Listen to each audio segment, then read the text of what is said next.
Welcome to the Digital Analytics Power Hour. Tim, Michael, and the occasional guest discussing digital analytics issues of the day. Find them on Facebook at facebook.com/analytics hour and their website analyticshour.io. And now, the Digital Analytics Power Hour. Hi everyone, welcome to the Digital Analytics Power Hour. This is episode 62. Hey Tim, I've got a question for you. Do you vape? I do not. Well, then, that's fine. If you are a smoker, though, you should check it out. But seriously. Maybe I'll start smoking. Then, then ask me again in a couple weeks. Yeah. No, but there is a question that I do want your help to answer, and that is, where exactly does the job of the analyst start and end? This came to us via Justin Goodman, also known as Electric Mice on the Measure Slack, and he proposed that. So thank you, Justin. And what is it like? Do we just chuck insights over the walls of the business and then go back to our, shack on the data lake, or are we chasing waterfall development methodologies and trying to make them more agile? This is the show where we're going to talk about that. Tim, you have been called metaphors and butchered cliches. Yeah, now that's where this is where it's got to be. Tim Wilson, you are the co-host, and notable industry people have called you the quintessential analyst. And did they ever put that in writing? And who were these people? I think it was just me in episode 60. But okay. I think people agree. So I am, of course, Michael Helbing, the non-quintessential analyst. So we kind of have both of those bases covered. So let's talk about the beginning and the end. So, Tim, where do we start?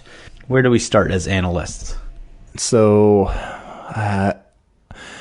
I think we certainly start way before the data. I mean, I think I've certainly seen cases where analysts get, on the one hand, say, we need to be involved really, really early. And then they get pulled in really, really early and they come out of the meeting saying, that was a waste of my time. We're nowhere near needing any data yet. Mm-hmm. So I think it is almost, cliche is probably not the right word, but, analysts, we like to pull our hair and gnash our teeth about not being involved in the planning stages of things. I actually think we should be involved there.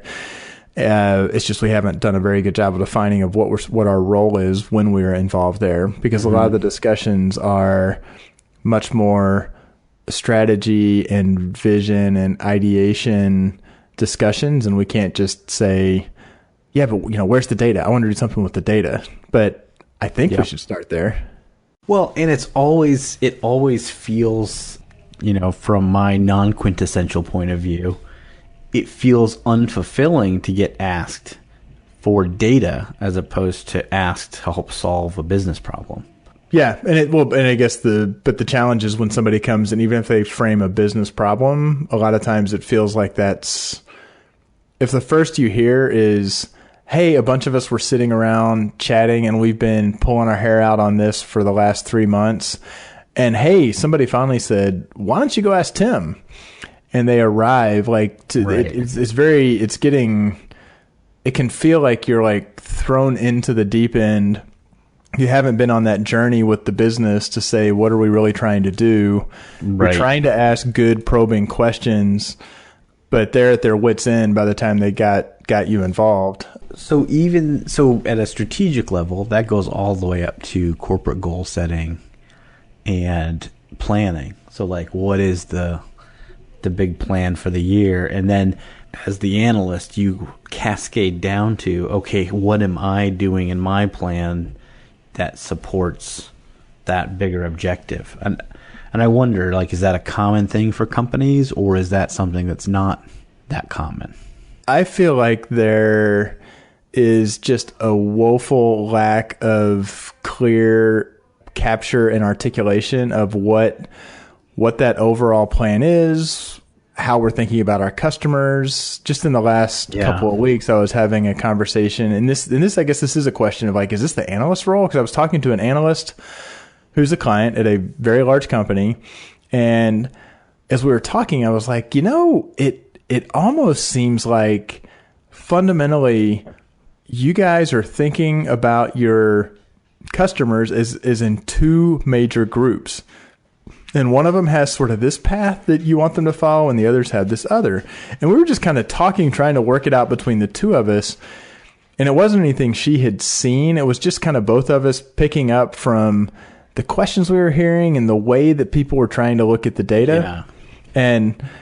And I proposed at the time, I said, well, maybe that's what we should do, is we should literally, one, map that out and go and check and see if it's right, which I think is... I've never seen an analyst get shot down if they said, hey, I was just drawing on my whiteboard trying to understand how we see the business fitting together. There's nothing about data in that. So I don't know how much this is what I like to do. I like to have the one clear, understandable diagram that says, this seems to be the way we're thinking about this. Is that because I want to do that? Is that because I think the analyst should do it? I've certainly tried to coach analysts to do that and watched many of them either resist or just struggle because they don't seem to see the value of it.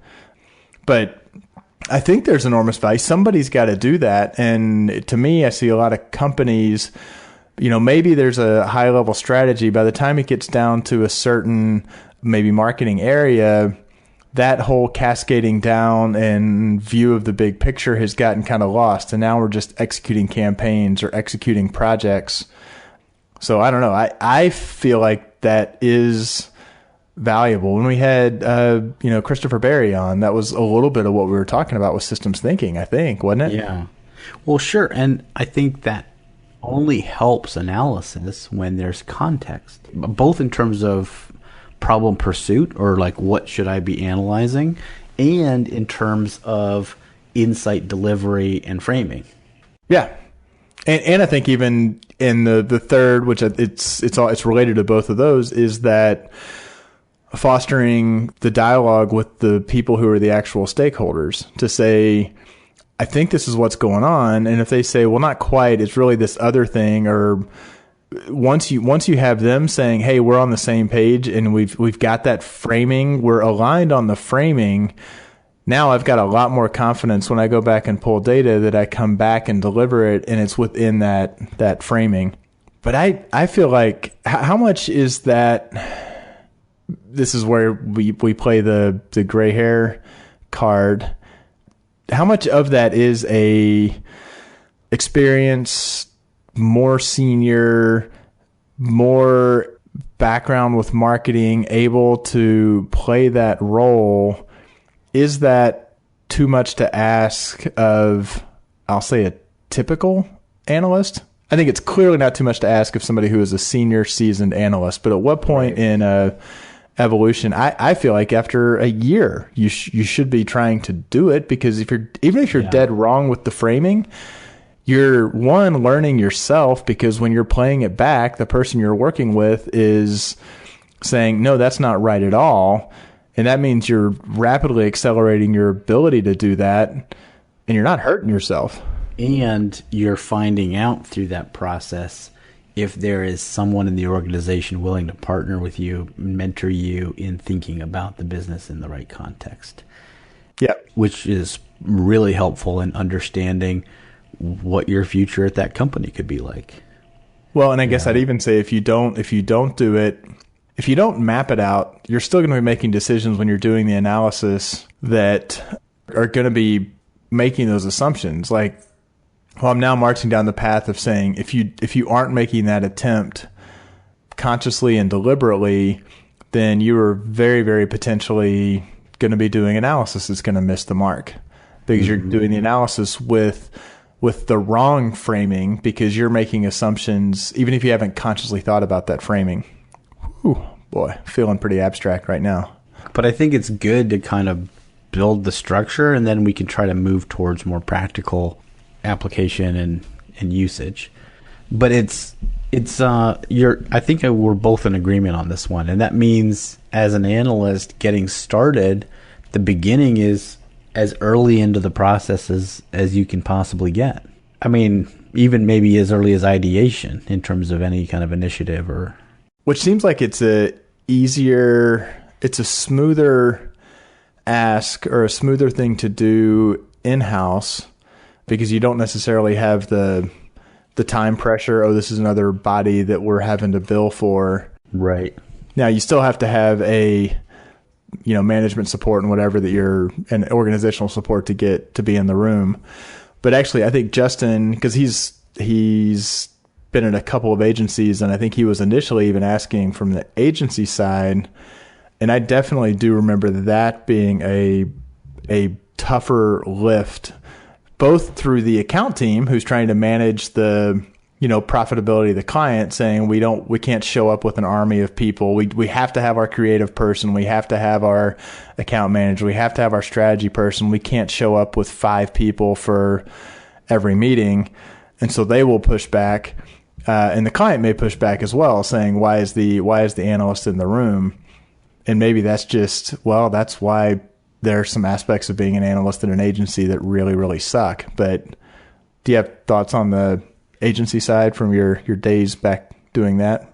Well, yeah. And I think for the agency side, you get brought in at a specific juncture. So unless you're rounding the corner into year 2 after kind of the first year working with a specific client, which, is something that, hopefully is happening, but then you can kind of look to participate earlier in the process. I think, you just go in and grab up any information you can get to make yourself understand the context. And a lot of times I try to be really upfront with clients about, hey, in the first analyses, it may feel, somewhat contextually challenged because there's still going to be some growing in terms of what we can bring to the table. Now, some stuff is just really easy to analyze, and so you get the Jim Cain's favorite quote, the low-hanging fruit. Well, wait a minute. Are you speaking? I was thinking more from being on the creative agency side. Well, I guess. Even if you're on that side of it, I mean, so maybe your agency is engaged to, create a brand new experience or redo the website that the client's using, whatever. I guess in those cases, I'm always trying to push to at least include somebody from analytics all the way back to the design phase. Because if you have to hear what the motivation, objectives, plan, goals for what this is all doing from the client. You've got to hear that stuff because that's how you design the measurement and know what to go look at from a metrics perspective anyway. Yeah, and I think I'd agree. I mean, I got to the point where I was often in the pitch, and that was actually useful because the pitch, you'd have conversations and you'd figure out what the client was kind of lighting up on. But I was always pushing to say, we need to be involved early. We need to be scoping in time to be participating. We need to be doing a measurement plan. I definitely remember coming out and sometimes doing measurement plans as an analyst at a creative agency that was actually putting in those diagrams of saying this measurement plan is based on our understanding that this is the place that your business is. And then because we've come in with a strategy that we're proposing, I've sometimes felt like I was trying to be let me actually translate from this 74 slide strategy deck that is death by PowerPoint to try to, no one ever really framed it. What are we trying to do here? Now I felt like I was being very not what was expected. And it really varied. Even that, there were the account teams that were like, this is awesome. You're really helping. And there were the account teams saying, get the fuck back in your little cubicle, shut up and give me the Google Analytics tags. Yeah. Well, right. And I think it's that just goes to show you kind of there's that spectrum everywhere of, kind of stakeholders, people you work with, and things like that. And except it's two. You got two layers, because you could say 50% were in the what the hell are you doing. The same thing happens on clients. 50% of them are going to be what the hell are you doing. And in order for it to work on an agency side, both of those have to say, yes, we actually want you here. So, right. It's only 25%. Exactly. I was about to come out with that number. That's good. I second guessed myself because I'm not good at math. No, I'm just kidding. I wrote a little R script that told me that was there. You go. Perfect. So yeah, and on the agency side, I think it's tougher. You mentioned the constraint of kind of how you allocate time and those kinds of things, and so that's part of that. Obviously, when you're sort of doing a full service thing, you can kind of have somebody who's sort of 100% committed to that, and so that's nice when you have a structure like that where someone can really focus. And then I think you can still build that same level of insight and quality over time. But that's, probably not 100% of the kinds of engagements that people do. But I think that's the other thing when you were bringing up that the longer you work, the more you're understanding the business. Now, having had cases where I've had, multiple clients for multiple years, it does seem like there's sort of you can easily slip into the comfortable, I know what they ask for, I know how to give them the stuff that meets what they're asking for, and kind of forgetting that, hey, I should be getting more familiar with the business. I should be more able to kind of elevate my thinking a little bit farther and have a better understanding of, the business to actually do that framing. Because it can feel a little awkward to say, well, I've been working with them for 2 years. Why am I framing this stuff for them now? Mm-hmm. Or why am I asking these questions? Because I'm now suddenly confused about, wait a minute, are we doubling down on our emerging products, or are we really going after our enterprise clients? Like which one of these is it? But I've also seen that, hey, asking the big question, as long as it's not like, I'm not going to do anything until we've answered this big impossible question, you can kind of always do that, whether you've been doing something for 6 months or for 5 years.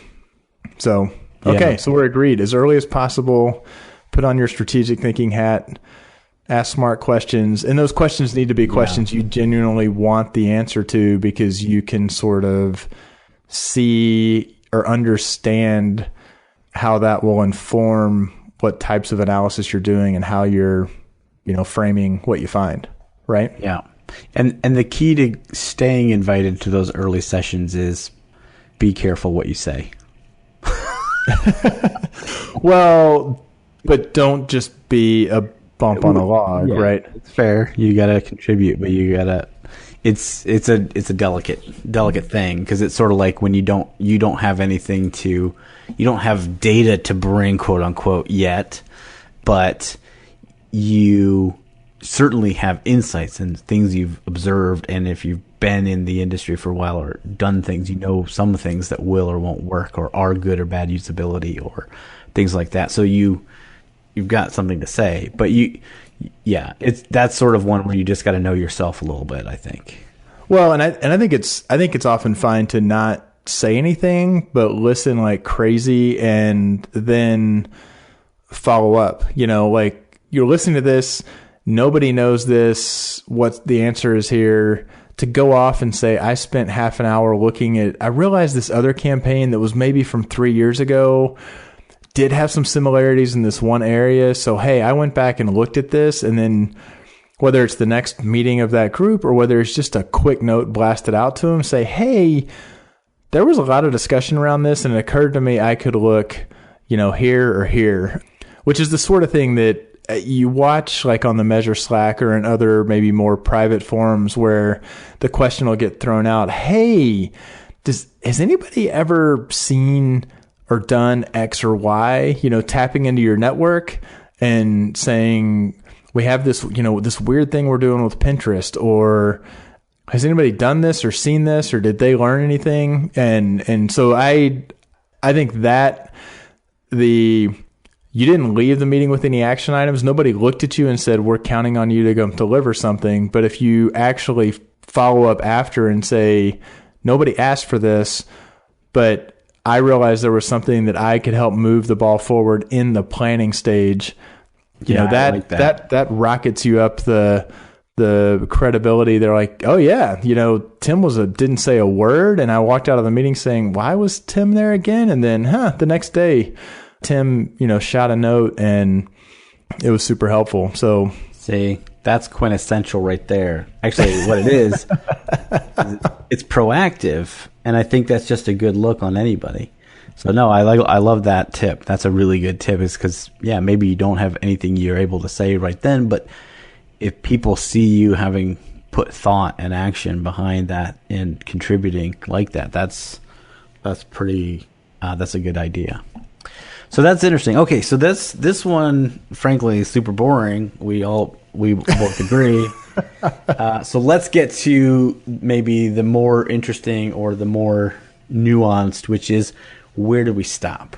Where do we stop? And honestly, this one has probably a matrixed answer, right? Because some analysts, they get done pulling some data out of Google Analytics, and then they jump into AdWords to modify the bids, because they're wearing lots of hats. And so for them, the job of an analyst is also the job of the paid search marketer and the email marketer too, maybe, or some combination of things that they're doing as an analyst. So and as you grow in the organization, I think maybe there's more and more specialization and more kind of focused stuff. But, so I don't know, do we want to pick a spot? So maybe at the enterprise level, where should the analyst job end?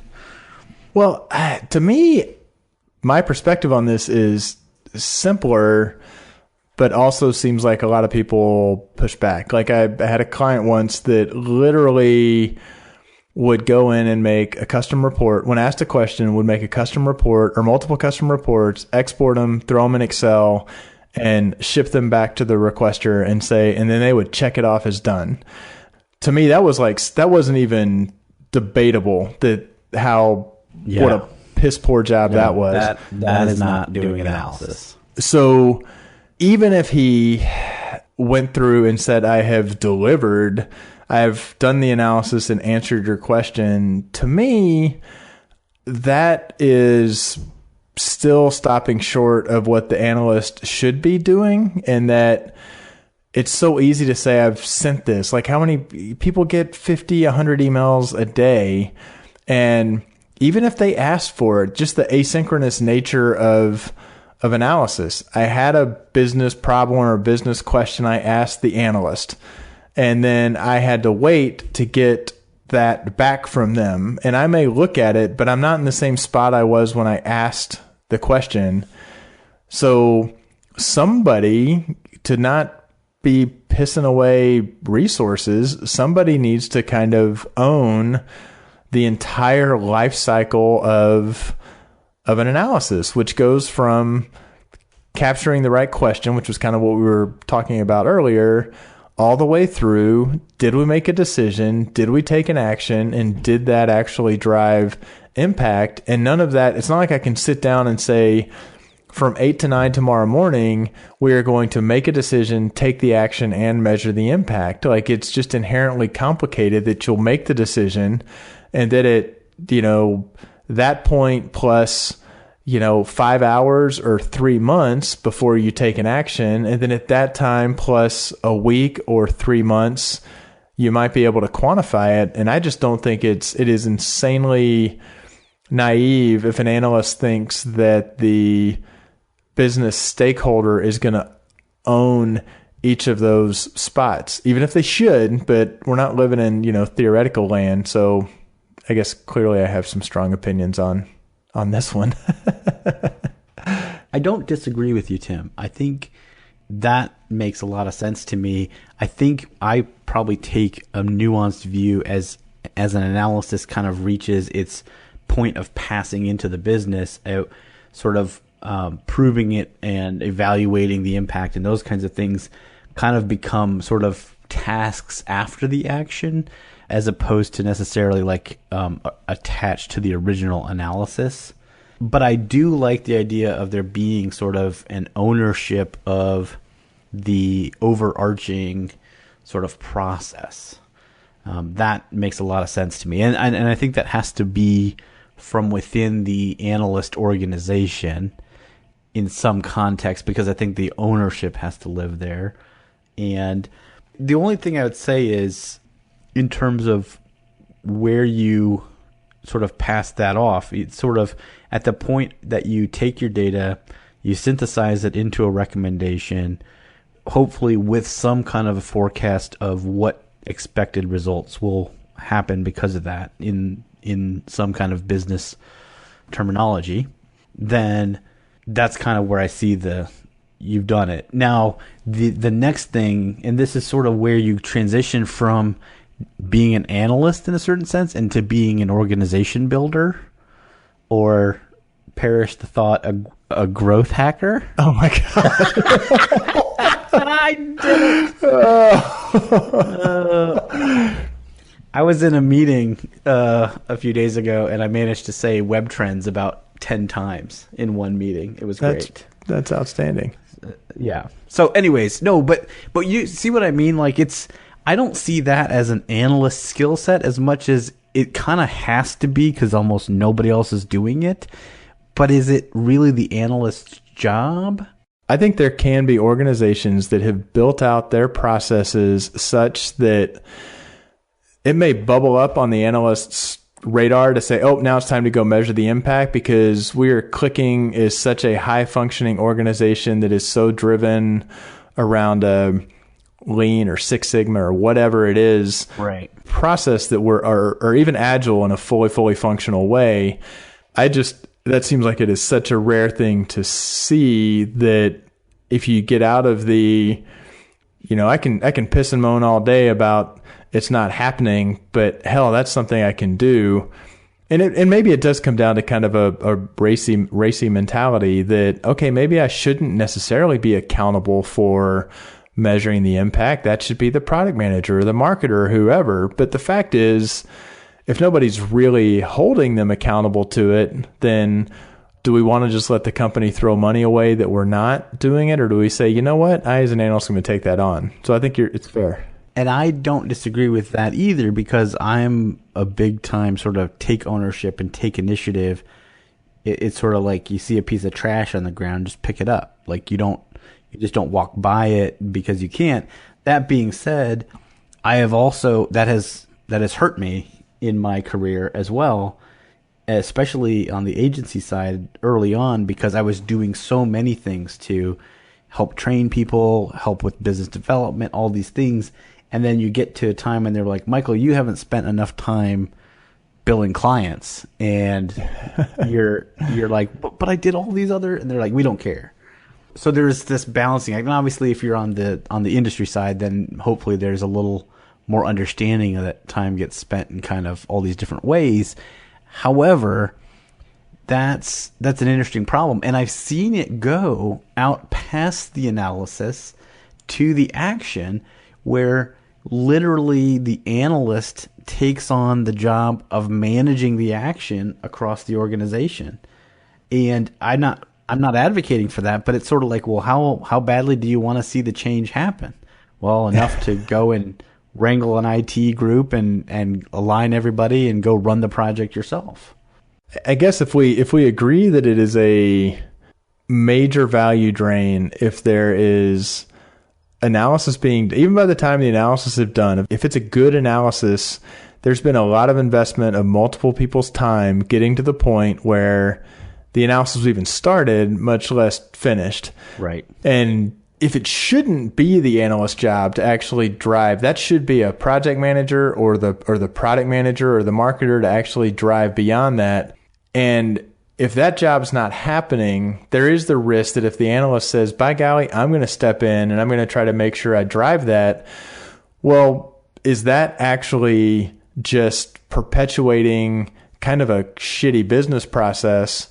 and reducing the bandwidth to actually do analysis. Well, that's the risk. That is the trade-off, right? The opportunity cost is that the analyst isn't doing their primary function of doing more analysis at that point, right? Because they're over here trying to get tags on a website or something like that. The only thing I'll say, though, is up to a point, if you want to see it go anywhere, you might have to put on a hard hat and go do that. Because I just fundamentally believe something about analytics generally, which is as organizations see the value of what happens when they do take action, they'll make the adjustments to start making those things. And that's what I've observed over time. And so in a certain sense, it's kind of like there's some of this that's maybe just priming the pump.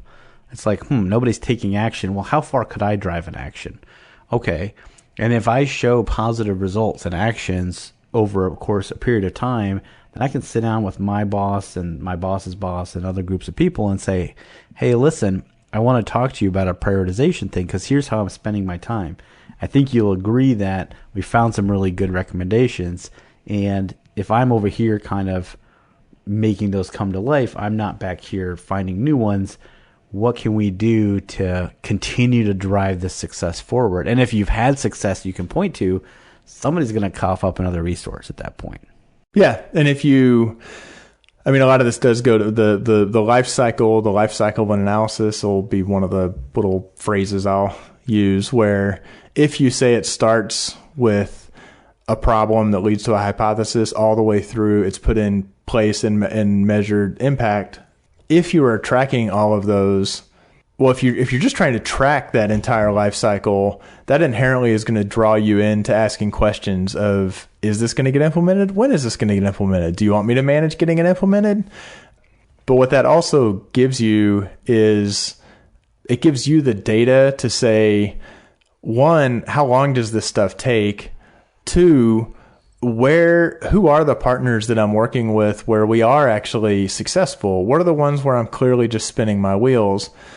So I think that winds up getting all the way back to the drum I beat all the time about actually owning the tracking and the rigor behind the entire kind of life cycle of analysis projects. Yeah.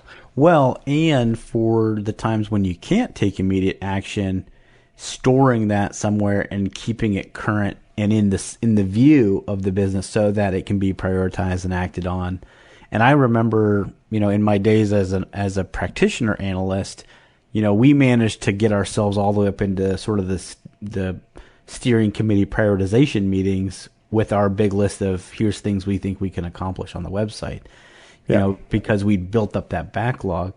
I might have said I disagree, but I don't disagree with the idea of keeping track of what is getting done and then going back and doing the measurement to fix that. So you've mentioned that a couple of times.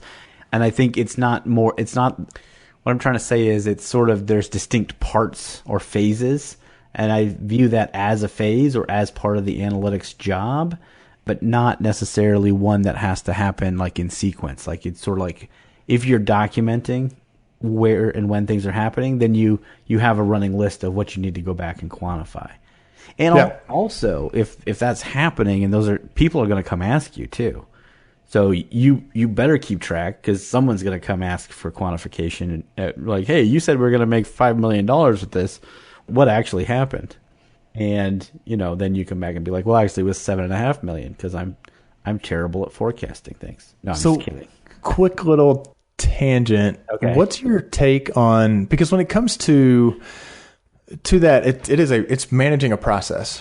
Yes. And it is managing a process that can take a lot of time and a lot of rigor, and not necessarily the sort of person who is necessarily perfectly geared towards analytics. So where do you fall on if you've reached some level of scale, be that as an agency or a large organization, to have a full-time or maybe half-time role that is just someone who's trying to manage the intake, prioritization, and tracking. So ideally not just a not just a PM who knows what a work breakdown structure is, but somebody who's saying we are actually trying to shepherd this, but probably not actually doing any analysis ourselves. I think that's the third person you put in that team, department, whatever you want to call it.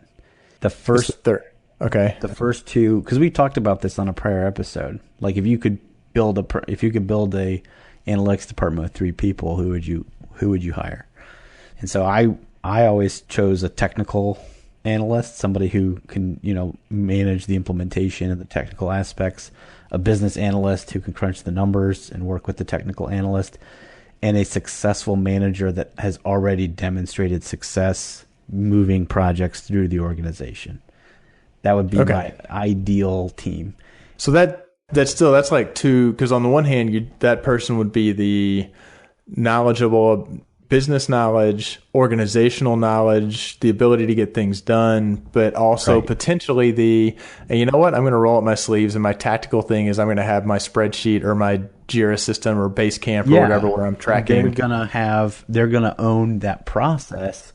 And obviously the analysts can help with that, right? They can update this, whatever it is that's going to be the system. But if you're drawing the RACI matrix, this is the person at the end of the day who is accountable for it, right? Yeah. Well, and ideally, they're with the team that's that size, they aren't doing it just for the sake of ticking off boxes, which can happen if you say, "Oh, we got a project manager, we put it into this role." They just come up with something abstract. If it's tied to the person who's actually trying to drive organizational change, they're like, "Look, we're capturing the information that we need when we need it, and then we're using that to actually feed to drive the organization." So exactly, yeah, and the thing is ideally if they're having success doing that, then they probably understand how to get good results from their people, right? In terms of doing the blocking and tackling out in front to allow the analyst to actually get work done, and kind of picking up sort of those side random requests and giving them the priority that they need. And again, if they have credibility, because that's the thing right there is analysts have to go in and build credibility. And if you start with a PM or a project manager or a leader who isn't an analyst but already has some of that credibility in the organization, you're so far down the road already, you're going to have a ton of success. And your analysts, maybe, I don't know. I've seen the PMs who are like well-regarded PMs, yet they are total box checkers, and so they come in, they tell you what data to deliver. That's fair because that I forgot about the extremely way more dysfunctional than I'm picturing in my head organizations. Where it's like, oh yeah, they're the best PM ever, and it's like best PM. It's like, oh no. I had a case where I'm like, every time this one PM was on it, I'm like, are you kidding me? And it was funny because apparently that PM thought I was great, and I'm like, that PM, I want to put my head through. Even now, I'm no longer working on that client, and I still get through back channels. They're like, oh, guess who's back, and guess what that PM just asked for. So, well, but see, that's because Tim, you are the quintessential analyst. PMs love you. No, so this is, I think, really sad for our listeners because we couldn't come up with a single point in which we violently disagree, and I think people. I think we disagree with what. I think there are plenty of analysts that actually will violently disagree with, because we basically said it starts super, super early, and we went as broad as possible. And I definitely, the analysts I've run into, there will some that will violently disagree. There are some, for lack of a better word, there's some places that are kind of like union shops, right? Where it's like, oh, I can't pick that up. That's for local 102 to do. Yeah. And again, nothing against unions. It just means the way that happens in reality can sometimes look dumb on the ground. It's just sort of what? That doesn't make sense to me. It's there's arcane rules behind it all, and you have your box and you stay inside it. And then at really large scale, when you're talking huge teams and in massive organizations, some of that kind of makes sense because no one person can kind of manage all of that. So I can get that to a point. But like if you're sitting in sort of a less than $5 billion business, then I think this is decent advice. Yeah. All right. So Tim, you're a pretty smart guy. And on the show, we do this thing called The Last Call, where we go around and we just talk about stuff we found recently that is interesting to us. What have you got? So I'm going to do it. I'm going to have to do a twofer because I cannot decide.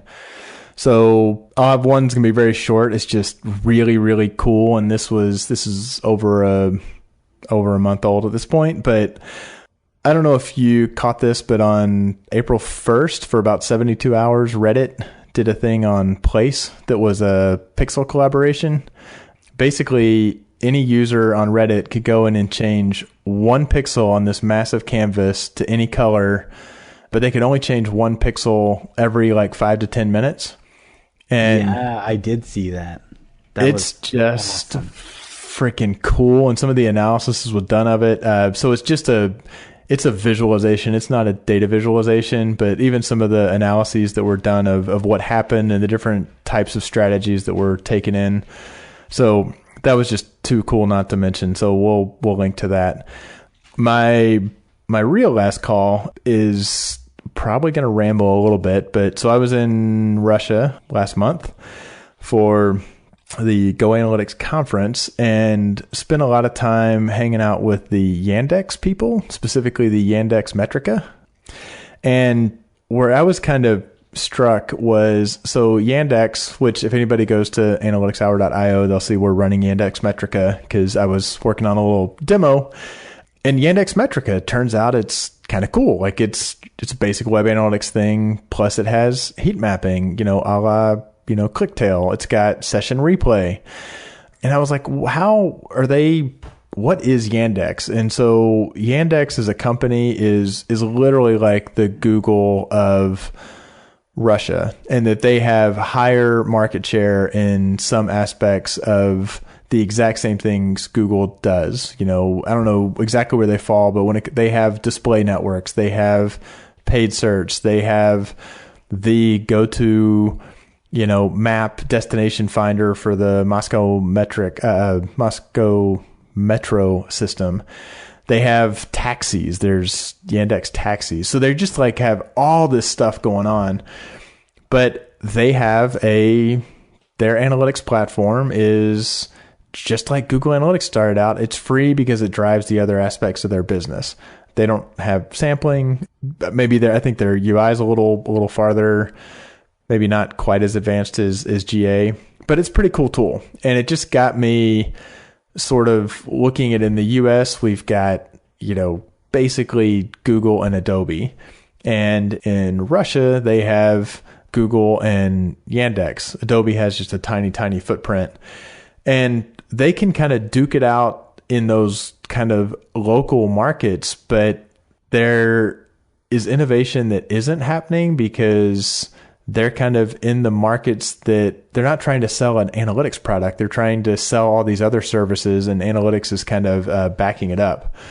So I don't know. It was kind of a rambling to me. I was there for almost a week, so I was kind of pondering it a lot and literally see Yandex everywhere. And it's just like seeing Google. Everybody knows Google, but does your second cousin know Google Analytics? And it's exactly the same with Yandex and Yandex Metrica. So it was like being on another planet that had an insane number of parallels to sort of my home planet of the US, but it was a completely different company. It was just really kind of a mind-bending thing. And if you've got a site and that's not like a corporate, if you've got one that you can throw another tag on, we implemented it in 5 minutes through GTM on our site. And it's kind of fun to poke around in a different tool. It's fun playing with other little tools, especially ones that don't require a whole lot of time. No, well, I think that's pretty awesome. And as someone who's had the opportunity to go to Russia once before, I'm super glad that you got that experience, because it was an experience. It's a unique, and it's valuable for us Americans to get over there. All right, so my last What's call. yours? Yeah, what you got? So a couple months back at Adobe Summit, you meet all kinds of people during that time, but one person I met was this woman from Singapore who runs a small analytics consultancy called Attribute Data. And she and one of her team were there at Joanna Teo, and she was showing me this little proof of concept that they built leveraging Adobe and IBM Watson's API, and it's actually really cool. So what they did is they basically they ingest your Twitter feed, they run it through Watson's API from IBM, and ascertain your personality type, feed that back out to you, and then deliver via Target a personalized message based on your personality characteristics. Like ENTJ? No, it's not Myers-Briggs, okay? This is just, it's just a proof of concept, but it was just really neat, and it was just really fun to meet kind of innovative and creative people from around the world. And so it was just, anyways, it's just something that stuck with me from my Adobe Summit experience a couple months ago, and it's pretty cool little proof of concept. If you go to attributedata.com, you'll see it on their homepage, or at least as of this recording, you would. I imagine they might leave it there for a little bit longer. Where are they out of? You said they're based in Singapore. So So that's also pretty cool. So if you're looking for some good analytics talent in Singapore, seems like they're a pretty sharp crew. So anyway, nice. Just awesome. Throwing that out there. I thought it was pretty neat, really fun to meet those folks. All right. Well, listen, you've been hanging with us so far, listening to us just destroy your concept of where an analyst's job starts and ends, and it's time for you to get back into this conversation via the Measure Slack or our Facebook page or Twitter. We would love to hear from you. So don't hesitate. Stop the car, pull over, pull out the phone, and just start tweeting. We'd love to hear from you. I think this is something that if we kind of continue to push this conversation and grow our understanding of what we should all be doing as analysts, I think it'll make us all better off. And I think that's the show. I think that's all we got. Tim, you got anything else? Or we just no. As always, give us a review give us a rating on iTunes. Ratings and reviews on iTunes. It's damn it, we're begging now. No, I'm just kidding. Anyway, it helps others find the show. That's what they always say on the other. Is that what it is? Okay. I don't know. I don't know if it does or not. I think that's just an urban myth at this point. Well, we're both good and bad at the self-promotion, and I guess that's okay. So anyway, Tim Wilson as the quintessential co-host. I think you would join me in telling our audience to keep analyzing. Thanks for listening, and don't forget to join the conversation on Facebook, Twitter, or Measure Slack group. We welcome your comments and questions. Visit us on the web at analyticshour.io, facebook.com/analyticshour, or at analyticshour on Twitter. So smart guys wanted to fit in, so they made up a term called analytics. Analytics don't work. Cash me outside. How about that? That would be a pop culture reference. That is correct. Oh my God. That's how America works. And here's the dog.